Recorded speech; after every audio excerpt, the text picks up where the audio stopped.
Buongiorno e ben ritrovati con una nuova edizione del TG Flash di New Sicilia. In apertura un blackout ha causato la sospensione delle attività del blocco operatorio dell'ospedale di Modica dopo il mancato funzionamento dei sistemi di alimentazione di emergenza. Il direttore sanitario ha disposto lo stop agli interventi chirurgici fino al ripristino delle condizioni di sicurezza mentre restano garantite le prestazioni urgenti.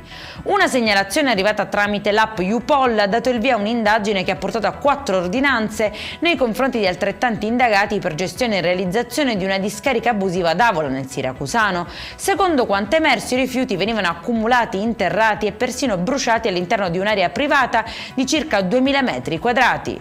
8 persone di età compresa tra i 30 e gli 80 anni sono state denunciate a Carini nel Palermitano per furto aggravato di energia elettrica. Secondo gli accertamenti avrebbero realizzato allacci abusivi e bypass ai contatori per alimentare le proprie abitazioni, causando un danno stimato di oltre 19.000 euro alla società distributrice.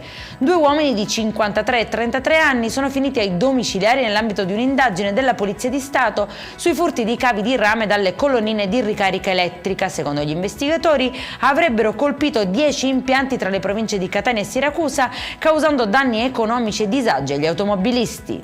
E in chiusura grande riconoscimento per l'astronauta catanese Luca Parmitano, scelto dalla NASA per l'equipaggio della missione Artemis III destinata a riportare l'uomo sulla Luna. La nomina è stata accolta con entusiasmo anche dal sindaco di Catania Enrico Trantino, che ha espresso il proprio orgoglio per un traguardo storico che vede protagonista un'eccellenza siciliana. Per questa edizione è tutto, prossimo appuntamento alle 19:30, buona giornata.